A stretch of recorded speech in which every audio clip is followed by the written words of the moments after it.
Process کی development adaptation کے لیے کوئی آسان کام نہیں ہوتا. اس میں بہت ساری چیزوں کو مد نظر رکھنے کی ضرورت پڑتی ہے. سب سے پہلے تو ہم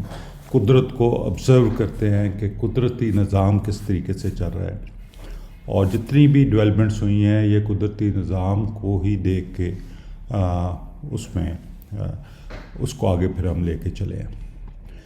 اس کے بعد تھیوریز بنتی ہیں، یعنی کہ آبزرویشن کی بیسس کے اوپر تھیوریز بنتی ہیں، اور تھیوریز ہوتی ہیں کہ ہم اس تھیوری کو فالو کریں اور پھر اس کے اوپر ہم ٹیکنیکلٹیز دیتے ہیں کہ اس تھیوری کو آن گراؤنڈ اڈاپٹ کرنے کے لیے یا اس کی اڈاپٹیشن کے لیے ٹیکنیکل ڈیفیکلٹیز کیا ہیں، اور ٹیکنیکل ڈیفیکلٹیز کو سالو کرنے کے بعد پھر دیکھا جاتا ہے ساتھ ہی اس کے کہ پریکٹیکلٹیز کیا ہیں، کیا پریکٹیکلی یہ پاسبل ہے کہ ان تھیوریز کو ہم آن گراؤنڈ اڈاپٹ کر سکیں، اور پھر ڈفرینٹ کراپس کے اوپر، اور پھر ڈفرینٹ سوائل کنڈیشنز کے اوپر، ڈفرینٹ انوائرمنٹس کے اوپر، اور پھر ڈفرینٹ سائز آف فارمز کے اوپر، یعنی کہ کوئی چھوٹا کاشتکار ہے، کوئی بڑا کاشتکار ہے، اس کے سب کو دیکھتے ہوئے. So converting theories into an on ground production process, یعنی کہ کنورشن کو جو کنورٹ کرنا ہے وہ ایک آن گوئنگ گراؤنڈ پروڈکشن کے اوپر پروسیس ہے، جس کو ہمیں بڑے سوچ سمجھ کے اڈاپٹ کرنا پڑتا ہے. اس کے بعد جب ایک پروسیس کو ڈیولپ کر لیا جاتا ہے تو پھر اس کو دیکھا جاتا ہے کہ یہ کون سی کراپ روٹیشن کے اوپر یہ لاگو ہو سکتا ہے، اور کس طرح کی زمینیں اور کس طرح کی جو واٹر اپلیکیشن ہے، کہاں پہ پانی فلڈ اریگیشن ہو رہی ہے، کہیں پہ بارشی نظام ہے، کہیں اسپرنکلر ہے، کہیں ڈرپ لگا ہوا ہے. ان سارے نظاموں کے تحت کیا ہم اس کو چلا سکتے ہیں، اور پھر اس کے واٹر مینجمنٹ کس طرح کی جائے گی تاکہ پانی اتنا ہی پودوں کو دیا جائے جتنی کہ پودوں کو ضرورت ہے، کیونکہ ایکسیسو واٹر جو ہوتا ہے، ضرورت سے زیادہ پانی جو ہوتا ہے پودے کے لیے، وہ بہت زیادہ مضر ہوتا ہے. پھر اس کو پروسیس کو ڈیولپ کرنے کے بعد پھر پائلٹنگ، یعنی کہ چھوٹے سے ایریے میں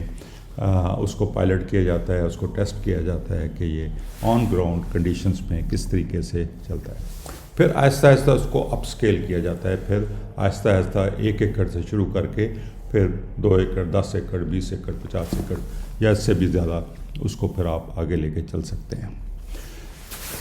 ڈیولپمنٹ، اس کے بعد جب پروسیس کمپلیٹ ہو جاتا ہے تو پھر ہمیں دیکھنا ہوتا ہے کہ اس پروسیس کے اندر کون کون سے سٹیپس ایسے ہیں جن کو میکنائز کرنے کی ضرورت ہے، جن کے لیے مشینیں ڈیولپ کرنے کی ضرورت ہے، اور وہ ساری مشینوں کو پھر آہستہ آہستہ ڈیولپ کیا جاتا ہے تاکہ فارمرز کے لیے آسانی ہو. لیکن اس میں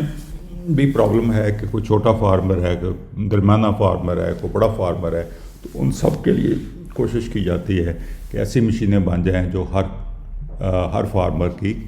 پرچیزنگ کیپیسٹی کے اندر ہوں. اب اس کے بعد جو سلسلہ آتا ہے آپ کا کہ جی اس کو